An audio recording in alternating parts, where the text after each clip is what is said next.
Дыялог з уладамі, але не прымірэнне. Ці можа спрацаваць прапанова нобелеўскай лаўрэаткі Святланы Алексіевіч для выхаду з крызісу? Ці праваліцца ініцыятыва Александра Лукашэнкі замяніць на узбекскіх мігрантаў беларускіх работнікаў? І чаму не адбылася сустрэча Лукашэнкі з першай ракеткай свету Арынай Сабаленкай падчас яе візіту ў Менск?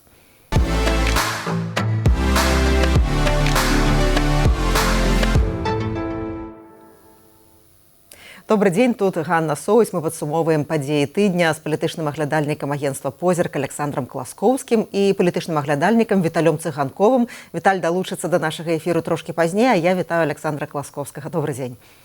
Добрый дзень. У Беларусі адна за адной зачыняюцца знакамітыя крамы з беларускім адзеннем і этнасімволікай. Александр, перш чым мы абмяркуем прычыны і наступствы гэтага, Ганна Ермакович нагадае, што адбылося. Вядомы бренд беларускага адзення ЛСТР абвясціў, што спыняе працу. Раней таксама стала вядома аб закрыцці ў Менску этнакрамы «Рагна» і яшчэ аднаго адметнага беларускага бренду адзення «Гонар». Бренд ЛСТР адзення быў створаны ў 2011-м. Некаторыя калекцыі сталі культавымі ў беларусаў. Напрыклад, майкі «Вандруй», «Беларусь» ці «Палесе». Калекцыя прысвячэння беларускім гарадам і, вядома, знакамітыя лідскія кеды, створаныя ў супрацы з ЛСТР. Бренд «Гонар» быў заснаваны ў 2013-м. Дызайнеры стваралі моднае адзенне з беларускімі нацыянальнымі элементамі. Этнакрама «Рагна» таксама цягам 13 гадоў прапаноўвала сваім наведнікам рэчы, зробленыя беларускімі майстрамі, сувеніры і падарункі, створаныя ў этнічным беларускім стылі. Нагадаем, падчас масавых пратэстаў 2020 году улады Беларусі пачалі ціск на крамы беларускай нацыянальнай сімволікі. Найбольш вядомым прэцэдэнтам сталі рэпрэсіі супраць крамы «Сімбаль-бай», дзе можна было купіць выявы гербу пагоня і бел-чырвона-белыя сцягі. Заснавальніка крамы Паўла Белавуса абвінавацілі ў тым ліку ў здрадзе дзяржаве. Яму прысудзілі 13 гадоў зняволення. Ну, я дадам, што не толькі закрываюць крамы з беларускім адзеннем і этнасімволікай. Упершыню за 16 гадоў быў адменены фестываль «Наш Грундвальд» у Дудутках. Спадар Александр, пра што сведчыць гэтае паступовае знікненне бізнеса, узнікненне мерапрыемстваў, звязаных з беларускай нацыянальнай сімволікай, з незалежнай культурай? Ну, гэта працяг зачысткі, якая пачалася пасля падзеяў 2020 года.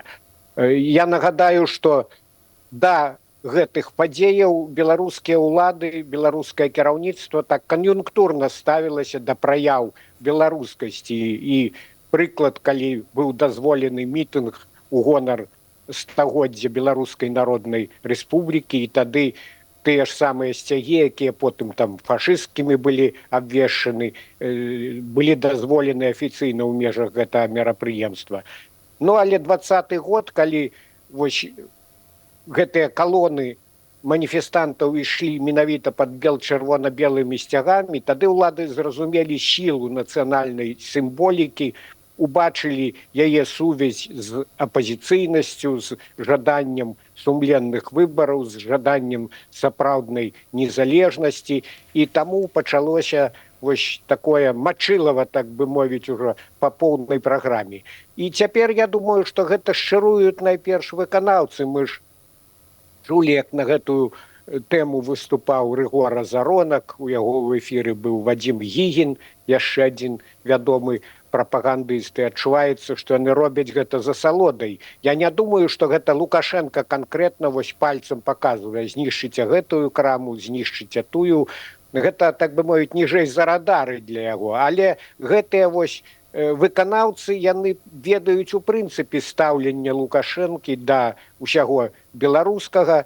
Яны разумеюць, што за гэта іх ніхто не асудзіць наверсе, і таму яны вядуць з усёй шчырасцю, так бы мовіць, з усёй апантанасцю вось гэтую барацьбу. Таму што бачаць за гэтым нейкія праявы, і, дарэчы, сапраўды тыя людзі, якія цікавяцца такой сімволікай, набываюць яе, канешне ж, гэта тая катэгорыя людзей, якія крытычна ставяцца пераважна да рэжыму. І ў гэтым плане чуйка ў прапагандыстаў працуе. Яны разумеюць, што хоць пратэсты здушаны, але вось гэты дух пратэстаў, гэты дух жадання перамен у краіне, ён нідзе не падзеўся. Але хачу дадаць, што ад закрыцця гэтых крамаў, канешне, гэта мінус, але тое, што ў людзях, у душы, гэта ўсё адно не знішчыш, не выкараканіш такімі вось адміністрацыйнымі рэпрэсіўнымі захадамі. Ну, вы згадалі якраз прапагандыста Рыгора Заронка, які ў сваім стрыме гаварыў з дэпутатам Вадзімам Гегінам, выкарысталі метафору пра Мачылава жорсткая. Яны гаварылі якраз пра неабходнасць выкараняць все нацыянальнае. Давайте фрагмент гэты паслухаем. И более того, ни Рагной, ни вот этим Грунвальдом ничего не закончится. Мы видим еще все остальные ваши закладочки. Вот все эти ваши попытки продавать маечки полунамеком, вот эти все полупокерские ваши штучки, заходы, подходы, все это видим. И поверьте, как Книговку когда-то испепелили просто. Вот мы это делали и помним хорошо, как это было, да? Так и дальше так будет. Не будет здесь ни Арсеньевой, ни Ениуш. Не нужны нам полицейские подстилки. А я хотела б згадаць, вот якраз на гэтым тыдні, пры канцы тыдня Александр Лукашенко выступаў у Александрыі, на Купалі, і нейкі кавалак ягонай прамовы, зачытаны з паперцы, быў на беларускай мове. Вот ёсць інфармацыя, што некаторыя, былы міністр культуры, напрыклад, зараз працуе ў пэўным праекце, дзе яны ездзяць там па вёсках і народную культуру там праз пэўныя YouTube-праекты прасоўваюць. Ці вось гэта ўлада хоча захаваць цалкам манаполію на ўсё беларускае толькі для сябе і пазбавіць грамадства гэтага права мець нацыянальнае, нават проста вышыванку мець, так? На пачатку хочу вось такую ремарку зрабіць з нагоды гэтага відэа, таму што я б сказаў, вось на вачах бачна дэградацыя гэтай беларускай прапаганды, таму што ў свой час Вадзім Гігін вёў шоу на тэлеканале АНТ, і я, можа, стузін разоў быў запрошаны ў эфір, таму тады яшчэ гулялі ў нейкі плюралізм.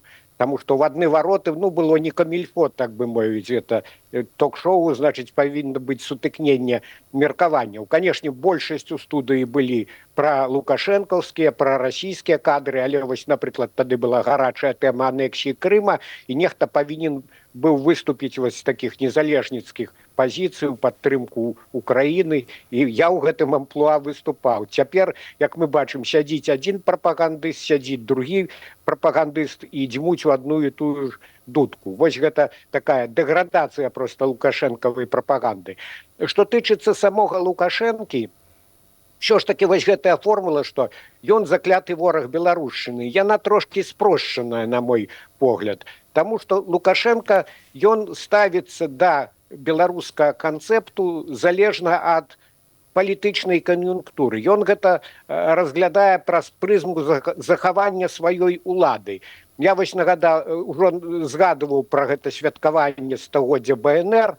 Гэта было тады, калі ён чарговы раз апынуўся на нажах з Масквой. Яна пачала тады прыціскаць з гэтай так званай паглыбленай інтэграцыі. Яшчэ болей можна згадаць, што ў снежні 2019 года Павел Севярынец ладзіў серыю маршаў супраць гэтай паглыбленай інтэграцыі, і тады улады хоць і не дазвалялі афіцыйна, але і не вінцілі, не хапалі ўдзельнікаў гэтых маршаў, таму што гэта Лукашэнку было выгадна. Яшчэ трошкі калі адкруціць, то можна згадаць 2017, калі не памыляюся год, суд над публіцыстамі імперскага агенцтва Рэгнум, калі атрымалі яны рэальныя тэрміны. Таму, калі вось гэта трэба было Лукашэнку для супрацьпастаўлення Маскве, ён гэту карту стараўся разыграць.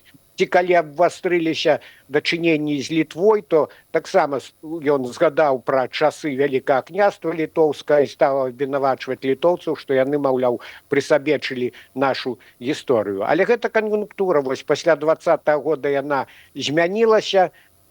Лукашенко, я думаю, не в захаплении от того, что вось щупальцы гэта русского мира, так бы мовіць, еще глыбей проникают у Беларусь. Гэта неяк вырвалася 2-3 месяцы тому. Была сустрэча, на якой прысутнічаў амбасадар России Грызлоў, и у Лукашенко вось вырвалася нечакана, что не трэба тут ходить с вашим гэтым Россотрудничеством. Давайте лепей про экономику. То бок, яго гэта таксама клапоціць, хвалюе, але паколькі выбрана стаўка на Маскву і ён фактычна апынуўся ў становішчы васала, то пераважаюць, канешне, у яго абмеркаванні, што трэба спадабацца Крамлю. Хоць тут яшчэ усялякія могуць быць перамены, і мы бачым, што цяпер, вось калі яго прыціснула Украіна, дык Лукашенко пачынае манеўраваць і пачынае нейкія патаемныя перамовы з Кіевам весці, то бок, калі яму прыпякае, ён пачынае круціцца і нейкім чынам мяняе сваю пазіцыю, перабуваецца, так бы мовіць, у паветры. Таму залежна ад сюжэту вайны ва ўкраіне мы яшчэ можам убачыць цікавыя метамарфозы ў паводзінах Лукашэнкі. Тут Ганна Соўз, гэта «Пік свабоды». Мы падсумоўваем падзеі гэтага тыдня. Стаўце падабайкі, каментуйце, пашырайце гэтае відэо. На гэтым тыдні нобелеўская лаўрэатка Святлана Алексіевіч на Мальдзіс-фэсце агучыла адну з прапановаў выхаду з крызісу. Я працытую яе. Трэба, каб мы пачалі размаўляць адзін з адным, пакуль не ведаю, у якой форме. Мы не павінны ісці на прымірэнне, мы павінны прапанаваць варыянт дыялогу. Павінны размаўляць з тымі бацькамі, якія нас чакаюць, з тымі дзецьмі, якія там засталіся. Я таксама за размову, за сумленную размову, але не думаю, што Лукашенко захоча з намі гаварыць. Але ненавісць нічога і нікога не выратавала. Гэта канец цытаты Святланы Алексіевіч. А ваша ацэнка, ці магчымы сёння які-небудзь дыялог паміж рознымі часткамі беларускага грамадства, ну і, напэўна, рознымі прадстаўнікамі ўладаў? Што тычыцца гэта выказвання Святланы Алексіевіч, гэта такі, агульнагуманістычны пасыл, так бы мовіць. Сапраўды, нянавісць яна ніколі да добра не даводзіць, але як, у якіх формах весці сёння дыялог, гэта пытанне такое падвешанае, невідавочнае. Для мяне відавочна ў прыватнасці, што вось у той форме, у тым фармаце, як гэта ўяўляюць сабе дэмакратычныя сілы, то бок, з аднаго боку там Лукашенко ці нехта з ягоных давераных асоб, з іншага боку там дэлегацыя апазіцыйная, там Ціхановская, ці Латушка, ці яшчэ хтосьці. Гэта, я думаю, нерэальна на сённяшні дзень, хоць штабы дэмакратычных сілаў стараюцца ўсяляк прасоўваць гэтую ідэю, падкідаюць яе заходнім гульцам, але тыя, мне здаецца, не надта адгукаюцца, разумеючы нерэалістычнасць у сённяшніх умовах. Лукашенко занадта яшчэ ўпэўнена пачуваецца дзеля таго, каб вось з гэтымі, каго ён называе збеглымі, сядаць за нейкі круглы стол. І з іншага боку, ягоныя палітычныя апаненты, выціснутыя ў эміграцыю, у іх няма, кажучы словамі Трампа, моцных козыраў на руках, таму што ўздзейнічаць на падзеі ўнутры краіны яны надта не змогуць. Чым яны могуць прыгразіць, што мы харугвы рушым на Беларусь і будзем адваёўваць дэмакратыю і незалежнасць, ці мы там паўстанне ўздымем. Усе гэтыя рэчы на сённяшні дзень нерэальныя, а Лукашенко, ён глядзіць, як некалі Сталін на папу рымскага, колькі ў Ціхановскай дывізіі, так бы мовіць. Вось таму у гэтым фармаце дыялог на сёння нерэальны.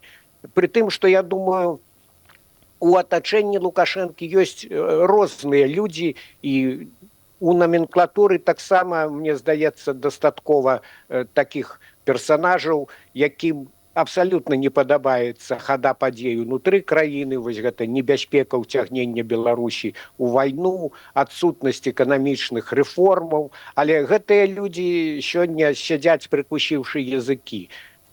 Калі ўявіць сабе сітуацыю, што так ці іначай Лукашенко сыходзіць, то тады, канешне, да ўлады могуць прыйсці болей прагматычныя людзі з наменклатуры, якія распачнуць неяк навядзення мастоў, скажем так, з альтэрнатыўнай часткай беларускага грамадства. А дыялогу нейкіх такіх нефармальных варыянтах ён ідзе, але зноў жа пераважна палітычная эміграцыя кантактуе са сваімі аднадумцамі ўнутры краіны.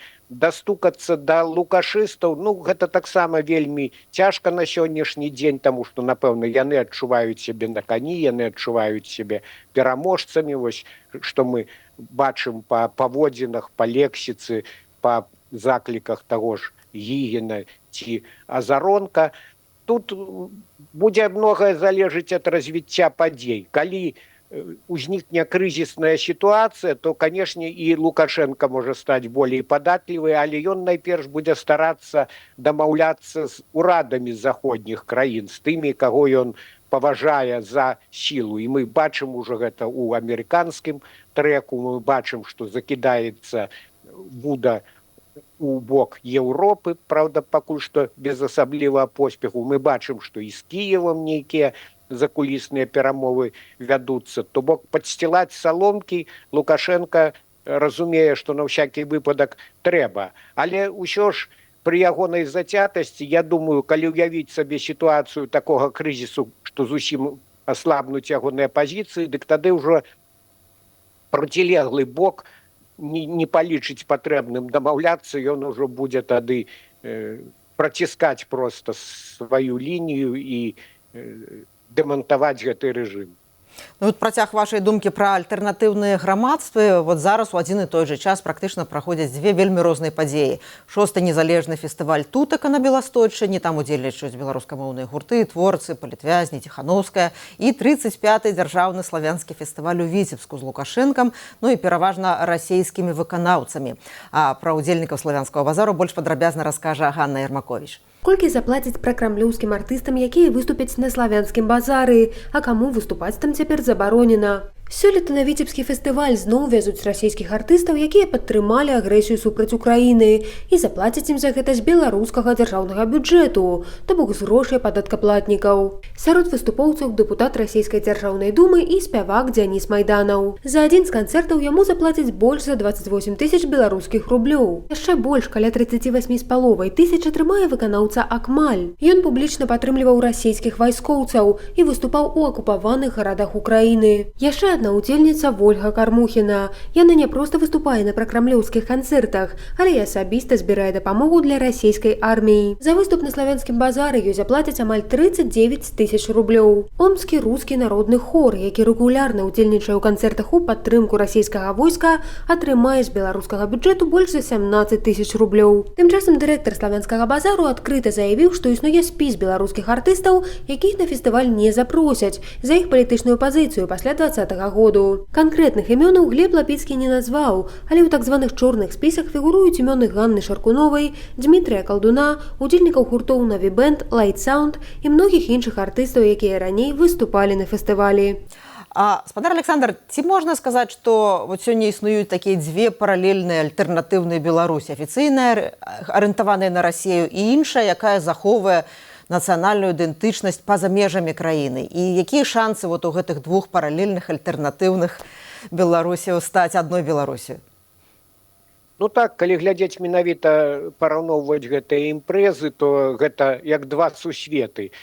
Калі казаць пра славянскі базар, тут вось сама назва адсылае нас да 90-х гадоў, цяпер многія забыліся, але ж некалі Лукашенко, яму там вось гэтыя палкоўнікі затачэння, палкоўнік Посахаў, палкоўнік Замяталін, цяпер гэта ўжо напаўзабытыя прозвішчы, а тады яны актыўна ўплывалі на мазгі маладога прэзідэнта, як сябе какетліва называў Лукашенко, яго іменавалі славянскім віцязем, і яму ўкладалі ў галаву такія ідэі панславізму. У тагачасных ягоных прамовах гучала ідэя, што Беларусь, вось як самая чыстая такая краіна славянская, павінна стаць цэнтрам гуртавання такіх вось здаровых славянскіх сілаў. То бок яму ўкладалі архаічныя, састарэлыя і не вытрымаўшы выпрабавання часам ідэі панславізму. Потым ён сам ужо зразумеў, што гэта не пракочвае, але вось карані гэтага фестывалю, яны адтуль. І гэта такія, нейкія дэкаратыўныя элементы беларускасці там ёсць, і гэта тое, што найбліжэй, відаць, да ментальнасці самога Лукашэнкі, таму што ён такі савецкі беларус.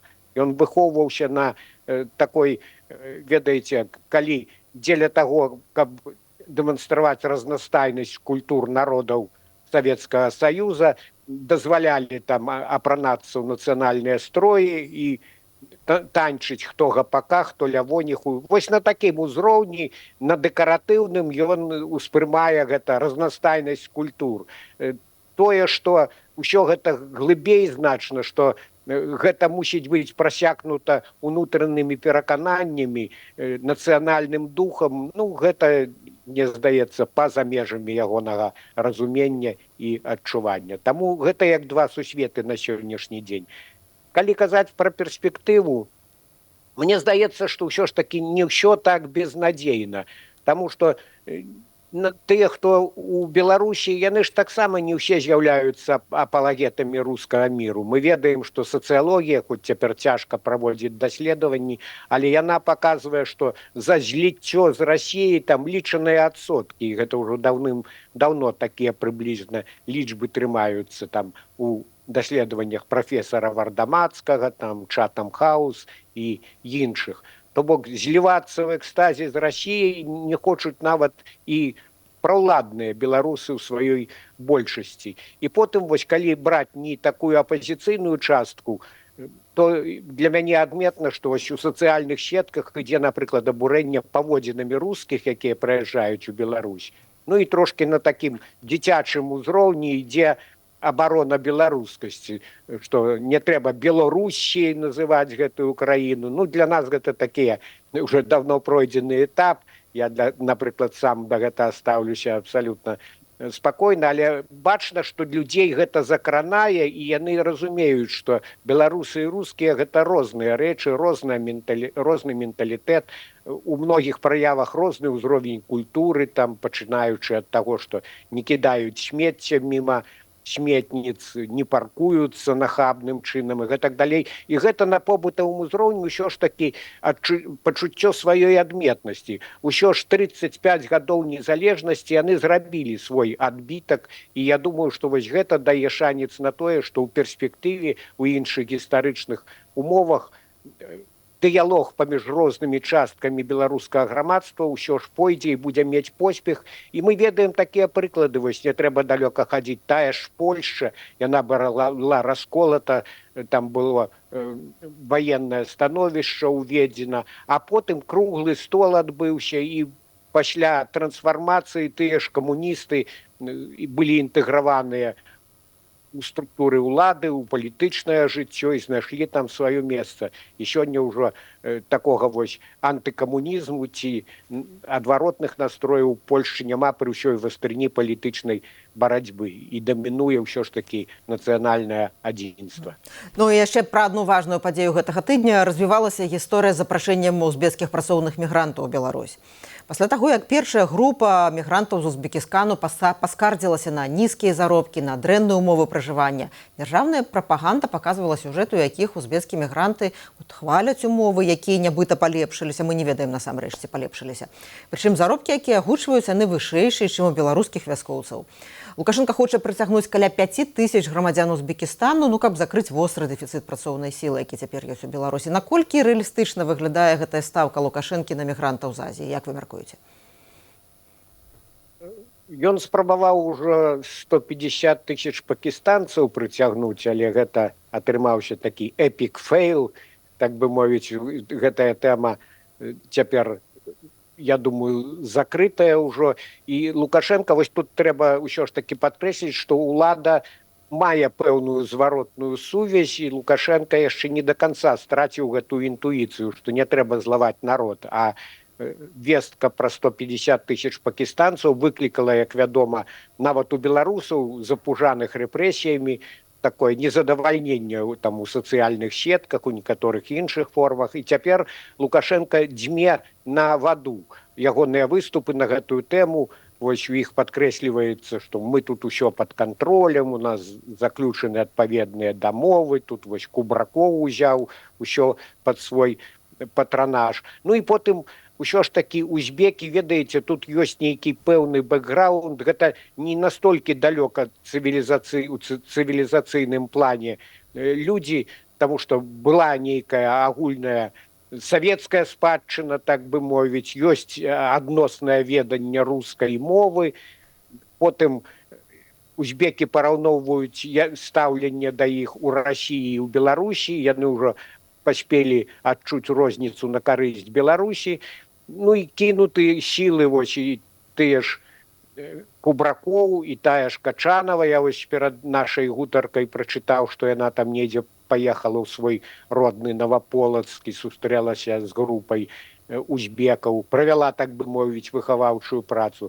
Я думаю, што тут улада камбінаваным метадам дзейнічае. Напэўна, ім трошкі падкінуць заробкаў, у нейкай ступені вось міліцыя іх папярэдзіць, што вы тут меней выступаеце. Дарэчы, гэта вось паказальны прыклад. Узбекі запісалі гэта відэа са скаргамі. То бок выглядае на тое, што яны вальней сябе пачуваюцца, хоць у нас такія ўяўленні пра палітычную сістэму Узбекістана вельмі змрочныя, але атрымліваецца, што беларусы цяпер болей баяцца, чым узбекі. Ну, я думаю, што Кубраков і ягоныя красаўцы хутка ўсё патлумачаць, што лепей сядзець і не высоўвацца. Ну, але ці многіх задаволяць такія ўмовы узбекаў? Розніца ў заробках пакуль што на карысць Беларусі, але не такая вялікая ўжо, каб усе тут кінуліся і там вышахтаваліся ў нейкую чаргу на вылет у Беларусь. Так што у кожным разе, ну, хай там 5 тысяч прыедзе, хай 10 тысяч прыедзе, але ж мы бачым, што гэта, што ім прапануюць. Вось бярыце ферму, там, гадуйце бычкоў, бульбу саджайце, зямлі, там, кавалак вам дадзім. Ну, і гэта таксама патрэбна, але гэта не заменіць вось той адток кваліфікаванай сілы, таму што з'язджала пасля 20-го году у значнай ступені эліта нацыі, не пабаюся гэтага слова. Гэта дактары, гэта тэхнічная інтэлігенцыя, айцішнікі, творчыя людзі. І вось ніякімі пакістанцамі, ніякімі узбекамі вымывання гэтай эліты нацыі не заменіш. І гэты працэс працягваецца, прычым многія з'язджаюць ужо не толькі па палітычных, але і па эканамічных прычынах. Таму я думаю, што ну вось улады пэўныя папраўкі робяць пасля такіх фэйлаў, як з пакістанцамі, але ўсё адно гэта не ёсць кардынальным вырашэннем праблемы. А вяртання вось тых людзей, якія з'ехалі пасля 20-го года, на нармальных, прыстойных умовах, вось там абвесціць палітычную амністыю. На гэта Лукашенко зноў жа не гатовы, ён занадта моцна і ўпэўнена на сённяшні дзень пачуваецца. Толькі праз камісію, раней яна камісія і шведа называлася, цяпер нават не ведаю імя каго, але факт тое, што ну гэта такая форма, мы ж ведаем, там толькі нейкія некалькі дзесяткаў чалавек вярнуліся, і тое вось я бачу навіны, што частку з іх хапаюць і ўсё адно судзяць. Таму гэта таксама не варыянт. Да сістэмных зменаў лукашэнкаўскі рэжым на сёння, на жаль, не гатовы. От які можа быць разлік ва ўлады, ну не толькі это намер, што кампенсаваць масавы ад'езд працоўнай сілы пасля 20-го году. Віталь Цыганкоў, які пазней з'явіцца ў нашым эфіры, напісаў у сваім фейсбуку, ну што вот людзі, якія будуць жыць Беларусі, якія не галасуюць, не ўдзельнічаюць актыўна ў грамадскім жыцці, не ведаюць глыбока сітуацыю ў Беларусі. Ну ці гэта не самыя ідэальныя работнікі для ўлады ў Беларусі на сённяшні момант, гэтыя людзі, якія не несуць ніякіх небяспекаў, як вы мяркуеце? Ну, тут з аднаго боку можа і так, але, па-першае, мы ж вось толькі што абмяркоўвалі, ужо быў выбух недовольства. Ніхто не думаў, што узбекі, здаецца, там іх трымаюць у вожыкавых рукавіцах, а яны раптам прыехалі і пачалі публічна пратэставаць. І ўжо даводзіцца Івану Кубракову быць галоўным спікерам па гэтай мігранцкай тэме. То бок неяк іх нармалізуюць, але гэта дадатковыя высілкі. Так што тут не ўсё так проста, як мы бачым. І потым, ну, глядзіце, узбекі ж прыехалі пераважна на сяло, там, на гэтыя адкормачныя комплексы нейкія. І беларускія ж сяляне ў 20-м годзе не сказаць, каб былі нейкай рухаючай сілай гэтых пратэстаў. То бок тут я не бачу. Калі б узбекі прыязджалі і замянялі вось там айцішнікаў беларускіх і гэтак далей, тады б можна пра нейкую кампенсацыйную такую сістэму, кампенсацыйны механізм гаварыць. А тут гэта проста такія сутаргавыя спробы заткнуць нейкія дзіркі на рынку працы, прычым у сегменце некваліфікаванай працоўнай сілы. Ну і в працяг вашай заўвагі наконт айцішнікаў вядома, што беларускія айцішнікі сярод краінаў, куды з'язджалі, быў таксама Узбекістан, дзе былі для іх створаныя не самыя дрэнныя ўмовы, так што такая нераўнамерная замена адбылася. Дзякуй вялікі, спадар Александр, за тое, што прыйшлі ў наш эфір і падзяліліся вашай экспертызай. Усяго найлепшага. Гэта быў палітычны аглядальнік агенцтва «Позірк» Александр Класковскі. Гэта «Пік свабоды», з вами Ганна Соусь. Мы падсумоўваем падзеі гэтага тыдня. Беларуская тэнісістка, першая ракетка свету ў адзіночным разразе Арына Сабаленка на гэтым тыдні наведала Менск. Гэта быў яе першы публічны візіт у Беларусь за даволі працяглы час. Яна адкрыла новыя грунтовыя тэнісныя корты на тэрыторыі школы, дзе трэніравалася ў дзяцінстве.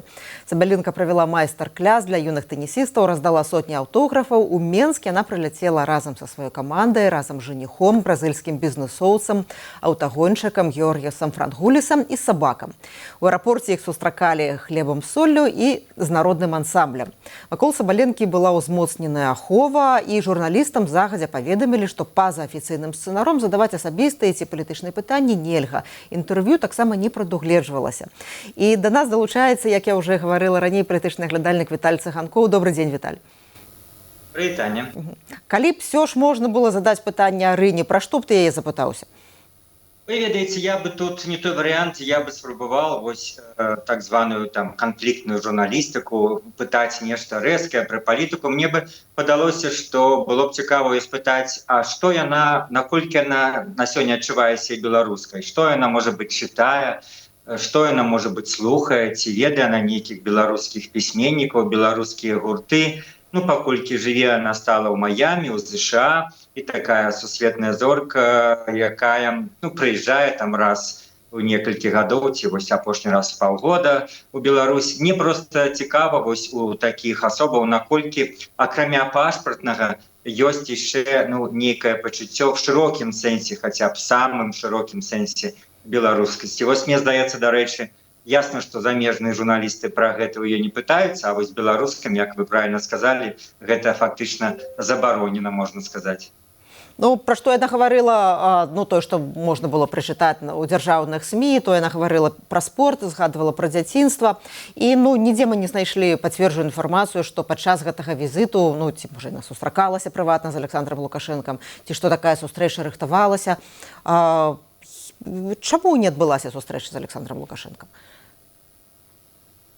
Я думаю, калі все-таки прыняць тое, што яна не адбудзецца, все-таки хто ведае, што можа быць, але калі абмяркоўваць гэта, то тут, відаць, вырашылі арганізатары сустрэчы і каманда самой Сабаленкі, они вырашылі, што, напэўна, максімум, што яна прыехала, показала свою, так сказать, адданасць Беларусі, показала, як ее тут добра сустракаюць, адкрыла школу і уже попросила, напэўна, ніякім чынам ее да палітыкі не прывязваць, разумеючы патэнцыйныя негатыўныя, скажем, наступствы ад гэтага на захадзе. Я маю на ўвазе перш за ўсё наступствы нейкія узгаданні ў прэсе, безумоўна, ніякіх там арганізацыйных стратаў ее не будзе, там ці спартовых, але лішні раз, каб прэса ее абмяркоўвала, што яна сустрэлася з дыктатарам Беларусі, который сажае людзей у турмы,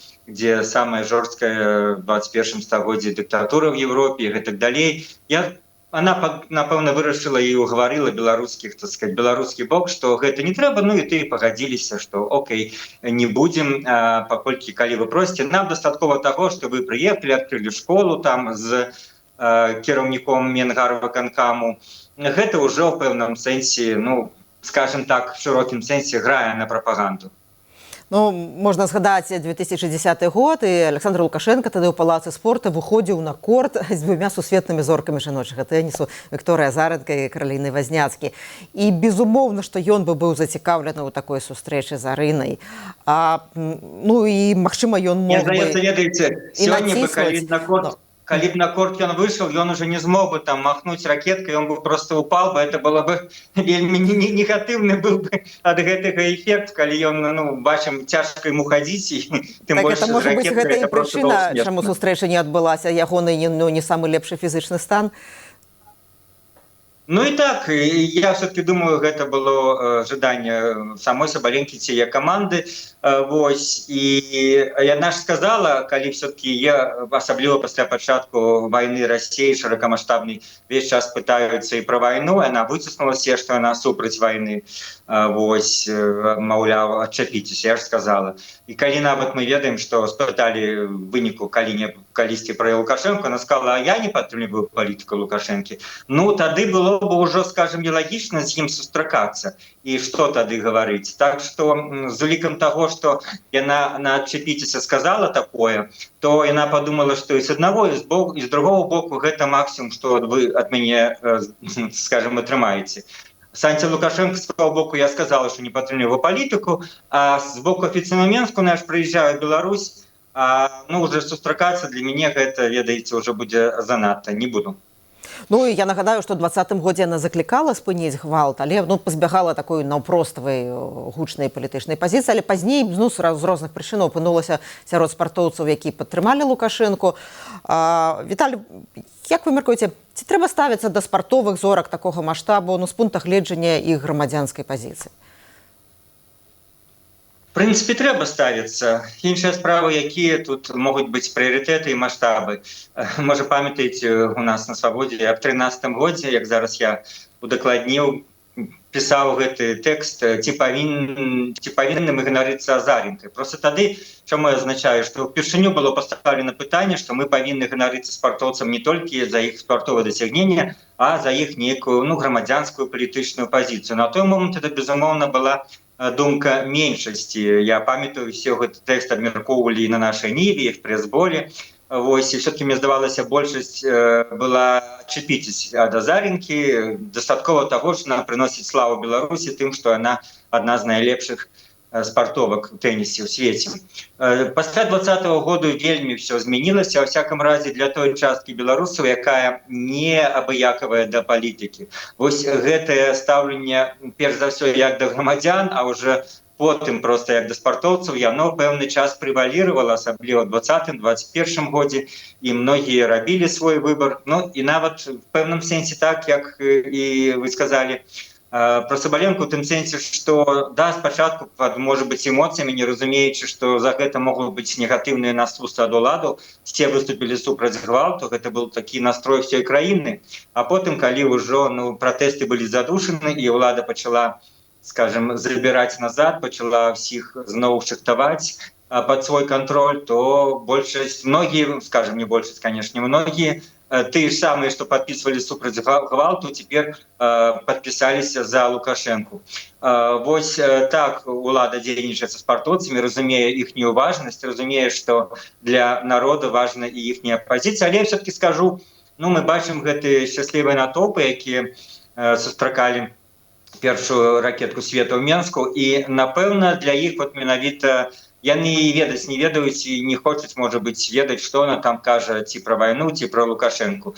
Яны гэтыя пытанні для сябе адкідваюць. Это, безумоўна, частка і прыхільнікаў Лукашэнкі, частка проста палітычных людзей. Ну, а для людзей дэмакратычных поглядаў гэта все важна. Ідуць такія гарячыя спрэчкі в нашым гэтым асяроддзі, як можна ставіцца. Я думаю, тут заўсёды трэба пазбегаць нейкіх крайнасцяў. У тым сэнсе, што трэба разумець все-таки нейкія межы магчымага для тых жа спартоўцаў і, можа быць, не патрабаваць ад іх быць там ахвярамі, героямі, кім яны могуць стаць, калі будуць вельмі выказваць катэгарычна сваю пазіцыю палітычную.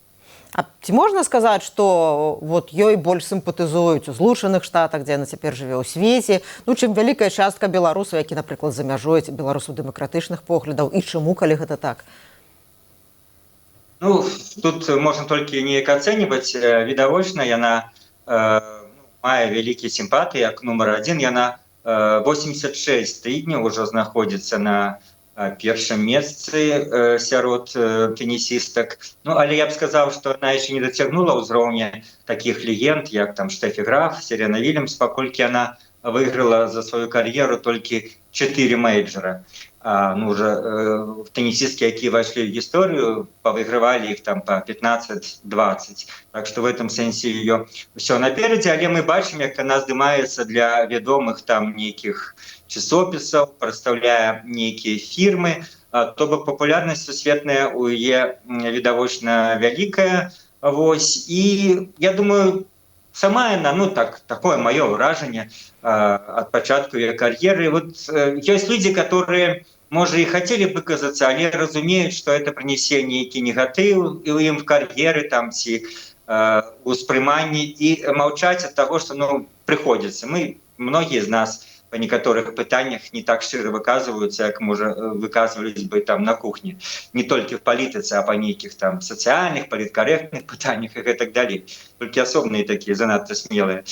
Вось, і яе, мне здаецца, якраз той варыянт, калі это шчыра не цікавіць. Вот мне такое ўражанне, што ёсць людзі, якія могуць себе прикусваць язык, а ёй няма чаго прикусваць. Ёй просто на гэты конт няма асаблівых думак, яна вся аддадзеная тэнісу, бо па спартоўцаў бачна, як некаторыя выказваюцца на праблему сацыяльнай справядлівасці, там правых, левых, і я в США это бачу, я, ведаеце, 30 гадоў за амерыканскім спортам сачу.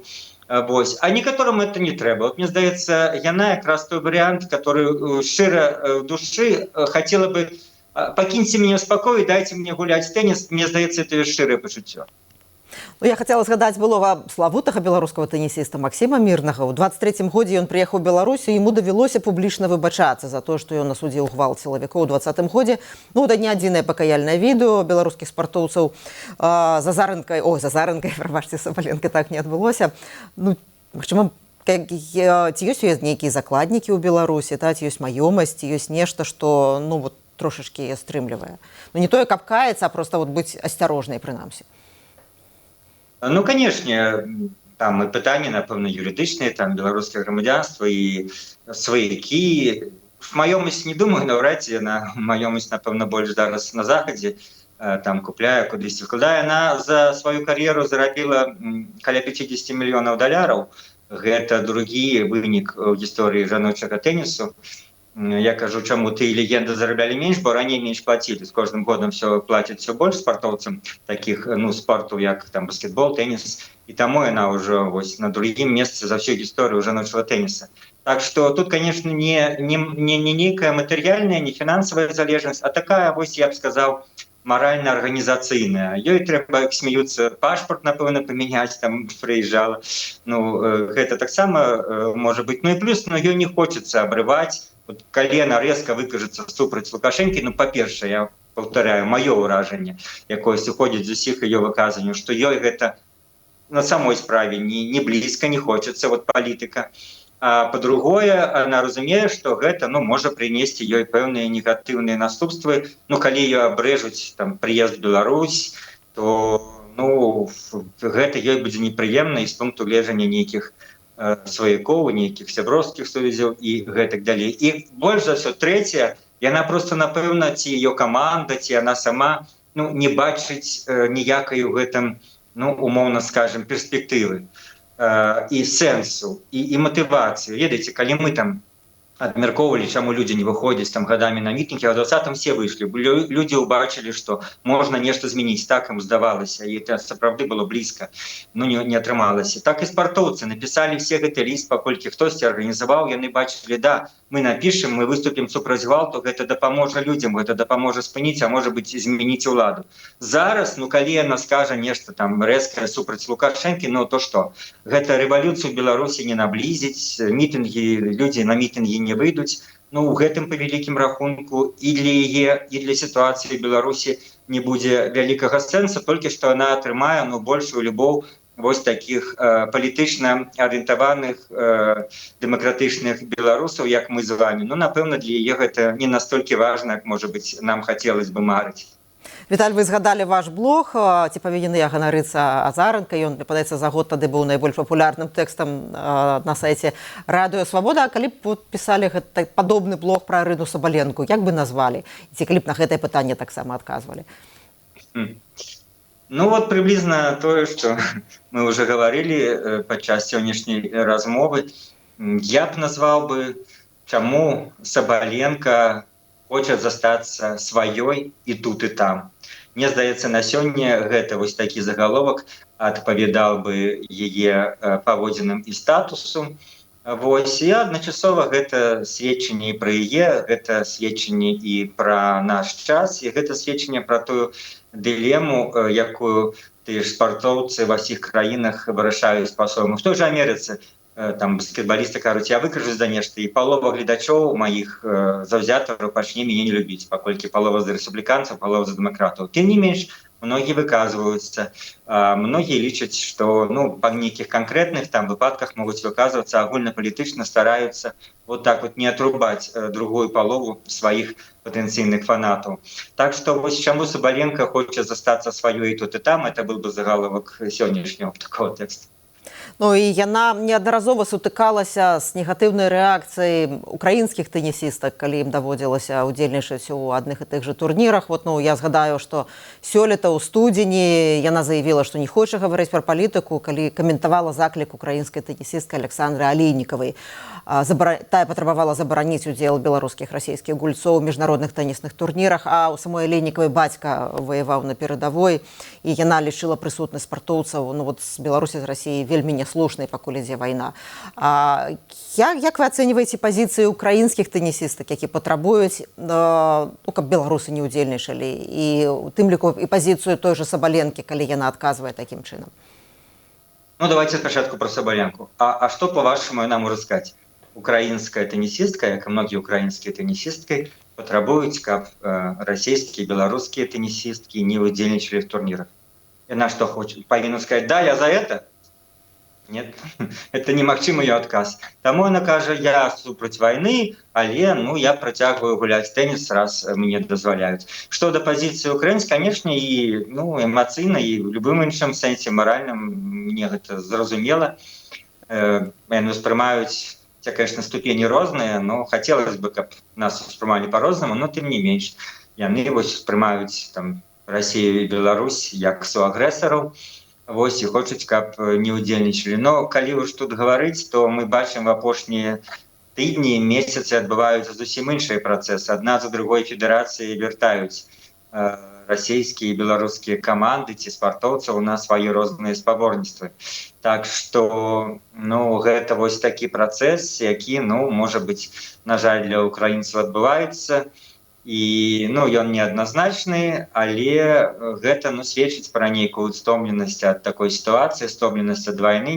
Нічога не змянілася. Расія працягвае бомбаваць украінскія гарады, забіваць украінцаў, а тут федэрацыі запускаюць расійскіх спартоўцаў. Вось на сёння гэта так выглядае. Віталь, вы шмат гадоў аналізуеце спорт не толькі з пункту гледжання палітыкі, грамадскага жыцця, і ўласна спартовыя спаборніцтвы. І ў гэтыя выходныя вызначыцца чэмпіён свету па футболе. І вельмі шмат беларусаў сочаць за чэмпіянатам, заўзеюць за розныя каманды. Які ваш прагноз на фінал? Ведаеце, тут калі ўжо мы любім гаварыць такім чыста грамадска-палітычным аспекце, то я сёння, рыхтуючы один комментарий на эту тему, поглядела, это у меня была в голове цитата, чья это была, это оказалось Оруэлл, что спорт — это тая ж война, только без смерти. Так? Это такая проява человечего ожидания, калі казаць по-доброму, ожидание перемагать, ожидание быть першим, а калі казаць по-злобному, то вот ожидание давить іншых, ожидание перемагаць, каб хтосьці упал до твоих ног, поражение нанести. Спорт — это, слава богу, такая мирная форма. Добра, что люди гэта высвятляюць на спартовых аренах, они воююць, и все гэтыя страсти вакол палітыкі, что мы бачым вакол спорта, асабліва зараз на футболе, яны, безумоўна, з'яўляюцца такой мирной проявой, скажем, такой войны, калі люди за гонор своей державы готовы там не порушать правила, там спорт без политики. Аргентинцы вынесли гэты баннер, что Фалклендские Мальвинские островы принадлежат Аргентине. Притым, англичане уже посмеялись многие, что гэта ж большасць, значная частка аргентинских футболистов, акрамя Месси, там полова команды играет в Англии. И в этой Англии, отрымлівая заробки, плаціць падаткі гэтай брытанскай дзяржаве кароне, а тут яны выставляюць гэтай Брытаніі фактычна тэрытарыяльныя прэтэнзіі. Ну але, конечно, для свайго аргентинского народа трэба паказаць, што вот перамога над Англіяй это самае галоўнае, пра што, дарэчы, і Месі казаў. Што да футбольнага, ну мне здаецца, ну столькі ўжо гэтага гераізму Аргентына зрабіла, што не можа ім столькі шанцаваць на фоне арганізаванай і проста ідэальнай каманды Іспаніі, якая прапусціла всего 1 гол. Мой прогноз, што все-таки Іспанія стане чэмпіёнам. Тым больш 2 разы у нас в наш час ніхто не становіцца. Аргентина мінулы чэмпіён. Выйграць 2 разы гэта такая закономерность. Выходзяць з фінала, але в фінале прайгрываюць як французы, зараз аргентинцы. То бок, ну там 70-30, мне здаецца, што іспанцы стануць чэмпіёнамі. Ну, я читаю твой фейсбук, і ты там рэагуеш тым ліку на тое, як беларусы глядзяць, як каментуюць гэты чэмпіянат.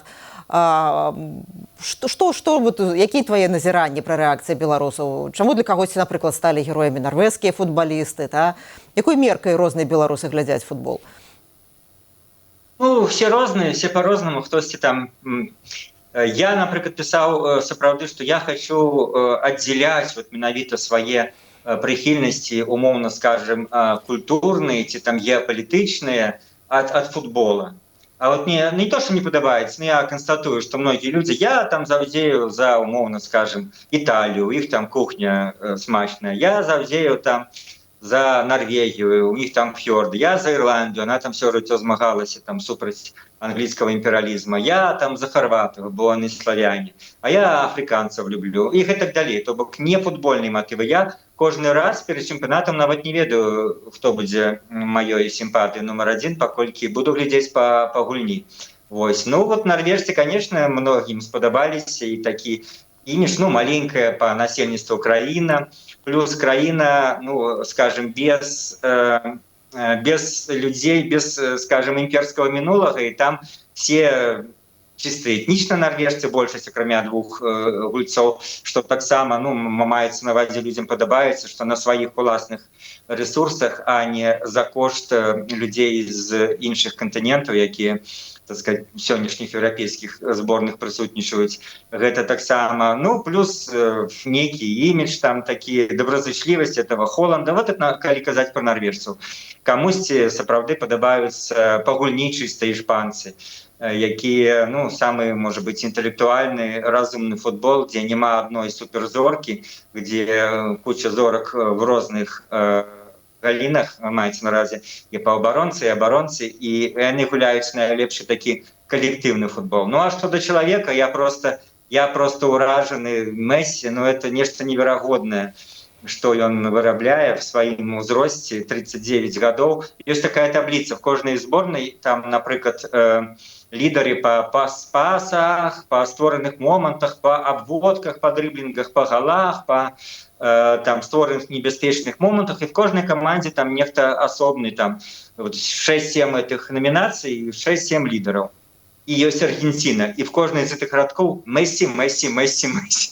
И он один лидер по всему, это литерально пол команды. Это некая мистика, это просто захопляя, незалежно от того, что он там кажа, там політычна, ці он старается, до речі, не выказываться ни про что, ці там по футбольных, но гэта просто некий уникум, якога мы не бачили в гісторыі спорта, каб 39 гадоў чалавек был найлепшым у свеце сярод всіх сотняў футболістаў, якія на этом чэмпіянаце. Віталь, дзякуй вялікі. Гэта быў палітычны аглядальнік, я б сказала, спартовы аглядальнік Віталь Цыганкоў. Дякую за запрашэнне. На гэтым я, Ганна Союз, развітваюся з вами. З панядзелка па чацвер увечары глядзіце выпускі навінаў на нашым канале. У піку свабоды толькі правераная інфармацыя і вартыя даверу каментары. Пабачымся.